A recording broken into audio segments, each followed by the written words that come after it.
What's up, guys? It's K-hag Radio, K-hag in the building, rocking the Loose Cannon shirt today. Loose Cannon, Bryan Pillman. This is a ProWrestlingTees.com Dark Side of the Ring inspired shirt. One of my boys, Javier, he's been seeing the first 4 episodes of K-hag Radio, and he said, bro, when are you going to start talking about Dark Side of the Ring? And I said, I'll get to it, I promise you. Obviously, Dark Side is in between seasons right now, but I've watched every single episode. I love it. It's awesome. I mean, some of it is, very, very sad, obviously. But I love that, behind the scenes wrestling stuff. Bryan Pillman, the Loose Cannon, Flying Bryan, one of my all-time favorites. So ahead of his time, absolutely just unreal ahead of his time. And, WCW with Steve Austin, his time, far too brief time in ECW, and then his tail end run before his untimely passing in WWF. But yeah, so I have a bunch of Dark Side of the Ring inspired gear that I got off Pro Wrestling Tees. Including a King of Hearts Owen Hart hat. I don't know if I've shown that on the show yet. It's over there. I would go grab it. But I got a pretty cool Jake the Snake shirt. 2 different really cool Canyon shirts. One of them is Canyon that says Master of the Flatliner, and then another one is like a split, and half of the face is Mortis, who I always liked Mortis, and then the other half is Canyon, and it says Canyon on the bottom, and it says Mortis on top. It's really, really cool. So if you guys are into Dark Side of the Ring and you want to rock some of the gear inspired by the show, ProWrestlingTees.com. I'll give them some love real quick. So, on the last episode of KHAG Radio, about, halfway through the show, I talked about how I had found a stack of photos in a shoebox. I was going through a shoebox worth of photos the other night, and I found a humongous stack of wrestling pictures from various ECW and WWF events that I took with, a one-time use camera. And I said that I was going to post it on the ECW Facebook groups I'm on. They are now on there, so go on. There's actually 3 ECW Facebook groups I'm in, and I always forget to give one of them love, and I'm gonna make good with that now. So that one that I failed to mention last time is actually called ECW Reunion Forever Fan.club. So go on there.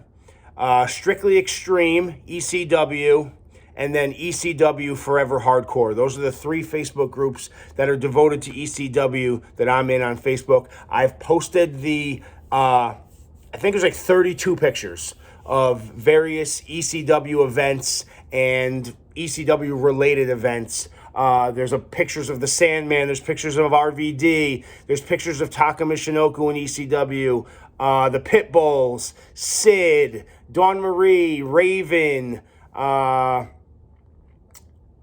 there's a bunch. Check them out. The Tammy Sitch.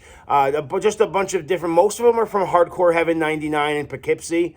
And I've already gotten some pretty dope feedback on that. People messaging me like, dude, you were at RVD Jerry Lynn at Hardcore Heaven 99 in Poughkeepsie? Yes, I was. Toot toot. But these are pictures that I took with a, Kodak one-time use camera, brought it to CVS Pharmacy in Connecticut, and got the 1-hour photo. And they've been in the shoebox for, 20 years. So a lot of these pictures have never been seen before. Maybe, the same event, different angles from different people that took pictures. But these pictures that I posted have never been seen before. So hit up ECW Reunion Forever Fan Club, Strictly Extreme ECW, and ECW Forever Hardcore. 3 awesome ECW-related Facebook fan groups that I'm on, and all of them have anywhere from like 7,000 to 16,000 members. So, I mean, these are pretty active groups. I'm very active in those groups. You'll quickly see Kevin Hagen a lot on those groups. I mean, ECW is what makes me happy, so I'm going to do it. Speaking of ECW, found out some obviously I have my ECW figure collection, found out some really cool ECW-related figures last night on Instagram. So check out zombiesailor.com. They have action figures in the pipeline coming up. They look like the 3 3/4 inch WWF Hasbro figures from the early 90s. They just announced Raven, Kevin Sullivan, Roadkill, well, this will be his first action figure. One Man Gang, Mike Awesome, Sabu already is sold out, god damn it, and RVD. And these figures look dope. I also posted pictures of these on all three of those aforementioned ECW Facebook fan groups. In addition to zombiesailor.com, there's also a Hayabusa 3 3/4 inch Hasbro style retro figure that Zombie Sailor put out that is sold out, and I'm pissed about it. And a Jeff Jarrett. I'm late to the game, man. I wish people told me about it. Man, they just look so dope. I got to get that Hayabusa. I need a Hayabusa from my ECW alumni figures. I don't have a Hayabusa, and he was at Heatwave. You know, that's that classic tag match with RVD and Sabu and Hayabusa. You know, and need that. In addition to the Zombie Sailor singular.com, there's also another website. Sorry, I'm reading notes because I want to be a little bit more focused. Shop.figurecollectors.com. Now, this website is doing Jack-specific bone-crunching action-inspired figures. So these are the 6-inch figures, you know, the Bone Crunchers doing when Jax first got the line after Hasbro back in the day, WWF, you know, Attitude Era. They're doing a Blue Meanie figure, and the Blue Meanie is so dope too. I mean, these figures are not going to be cheap, by the way. These are going to be $40, $50 a piece. So these are for, like, you know, the diehards. But the Blue Meanie is in the bone crunching style, and the only other Blue Meanie figure that I know of was the Legends of Professional Wrestling Blue Meanie that came out a few years ago. It was in the same set as, like, New Jack and Francine and Shane Douglas and Just Incredible, Jim Cornette, a couple other guys. I wasn't super crazy about that. Not the wrestler super crazy. He's over here. Actually, he's right there. I can see him from here. Uno, dos, tres, cuatro, cinco, seis. That was awesome when he used to do the 10 count punch in the corner and they'd say in Spanish. Another harking back to previous ECW mention here on KHAG Radio, where I was talking about classic ECW chants, ECW fan chants, and that was one of the cool ones. It was super crazy. But anyways, so the Blue Meanie.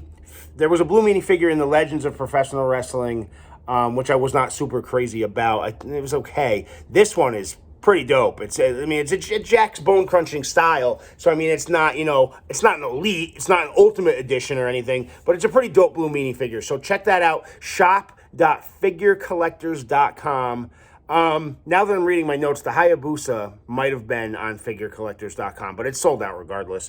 And then again, zombiesailor.com for the Raven, Kevin Sullivan, Roadkill, One Man Gang, Mike Awesome, Sabu, RVD. They're also working on an Andre the Giant right now, an Earl Hebner, like I said, they had the Jeff Jarrett, some other guys. And then the figurecollectors.com, they got a bone crunching action Atom Bomb, which looks pretty dope.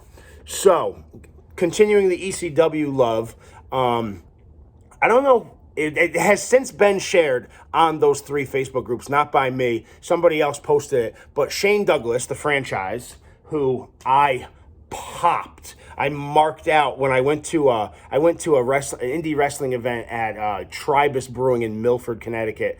Probably, I don't know, 4 or 5 months ago, something. It's been a little while now. Danhausen was there, and this...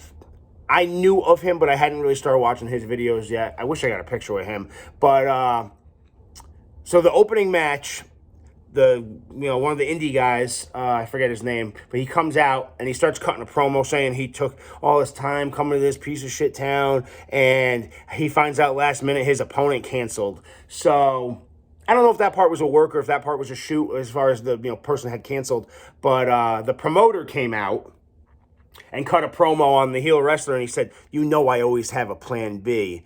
And then the music hits. And I'm like, I know this music.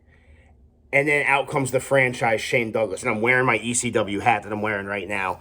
And I just go nuts. I'm so happy because I had no idea that Shane Douglas was going to be there. And I don't have any pictures with him. So he comes out and I'm like, yeah, baby, ECW. So there was no there was an entranceway, but it wasn't a barricaded off entranceway. So after Shane Douglas ended up wrestling that heel, that led to an impromptu match. And then when Shane Douglas was leaving the ring, he saw me with the hat and he kind of like stopped for a second and let me snap a selfie with my cell phone. So that was really cool. But anyway, speaking of Shane Douglas, this is why I mentioned that story.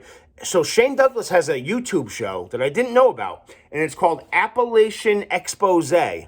And basically it's Shane Douglas, there's like 11 different episodes, sits down with a wrestler, and he prefaces it like, this is how we would talk if we were on the road together, going from town to town in a rental car, blah, blah, blah. So I've watched 3 of them so far. The one I watched last night was Shane Douglas and Tommy Dreamer, and it just got posted like 2 days ago. So, I mean, this is brand new.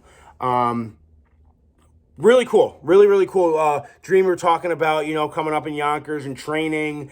And actually, I watched 4 of them. I'll get back to that in a second. But Dreamer talking about how, the infamous caning from the Sandman that really finally got him over in ECW and accepted as, as a fan favorite was this, absolute caning massacre that Sandman gave him, where Dreamer was like, they're like, dude, stop getting up. And he kept getting up, and I think he said he took like 12 canes from Sandman. And I mean, I've seen that video. That's brutal. I mean, those welts, they looked, that ain't a work. Wrestling's fake. Yeah, those were not fake. And Dreamer was all, the thing that stuck out from the video was Dreamer said he was the first and only person to ever kick out of Jimmy Snuka's top rope splash. And that didn't get him over with the fans in ECW. What got him over with the fans in ECW in South Philly was the caning. So that was cool. Again, it's called Appalachian Expose. It's with Shane Douglas. I watched the Rhino episode. I just watched that a little while ago. Rhino talking about going to Germany, and then he talks about Kurt Angle a lot. He talks about Brock. He talks about Edge and Christian. Talks about Paul Heyman. Backstage stuff. Really cool. For wrestling fans in general, ECW, WWE, WCW, whatever. I watched the one with D'Lo Brown, where the thing that stood out to me, for longtime wrestling fans like me from 90s, I used to get PWI and stuff, and they always talked about this indie darling named Reckless Youth. And it turns out that's like D'Lo's boy. Like that's kind of who got him in. D'Lo Brown. D'Lo Brown was into wrestling. Ron Simmons kind of got D'Lo into wrestling because he saw a black dude winning the world title. He talks about this on the show. It's really cool. And then obviously D'Lo worked with Ron in the Nation of Domination as Farouk. So the dude who like really got him to get into wrestling as a kid, watching on TV, he ended up working with the dude. So that's phenomenal. I always loved D'Lo Brown. I think. I'll shake the head. I always loved D'Lo. D'Lo was great. And he's really, really cool. I mean, he's just so, like, chill on these videos. He talks about Reckless Youth, and he's talking about his training and stuff like that. It's really cool videos. They're all about an hour apiece. And then the one I just finished watching is Brian Myers, from the wrestling podcast, Wrestling Figure podcast with Zach Cardona, or Zach Ryder, a.k.a. Matt Cardona, and Brian Myers obviously used to be Kurt Hawkins. Kind of mad at both of them because they're the reason why these ECW figures are so friggin' expensive now. I had most of them, and now I'm trying to finish my set, and that damn ECW ring that used to be $40 at Toys R Us with the RVD and the Sabu exclusive figures is now like $3,000. And yeah, anyways, but the Brian Myers one was really cool. He talked about how he's with WWE. I mean, 13 of the 17 years he's been in wrestling, and TNA. That one's old. That one's about a year old, so I don't know. The other ones are more timely if you're going to start watching them now. But anyways, so it's Saturday. Yeah, I've kind of been talking about ECW a lot. I just pulled out all my vintage Ninja Turtle figures. We're going to do a little spotlight video on that. I got to get them reset up. I brought the bookcase downstairs onto like my stairwell, and I can right from here I can see my Technodrome, I can see my Foot Cruiser, I can see my Mutant Module, the Turtle Copter, the Party Wagon, tons of loose figures. I got a lot of work to do to get that stuff. For everybody that doesn't know, I moved in October, so I got to see the Turtle Blimp too. So I am slowly resetting things up in my new casa.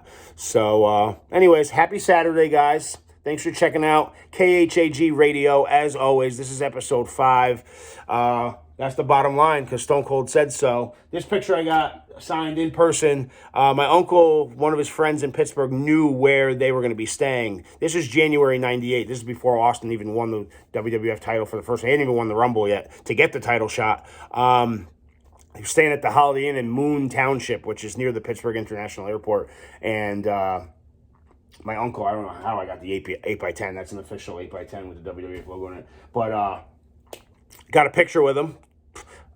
I mean, the highlight of my life at the time, 13 years old, Stone Cold Steve Austin is by far my favorite wrestler. And I met him, I got a picture with him, and he signed that to Kevin, Stone Cold Steve Austin, #1.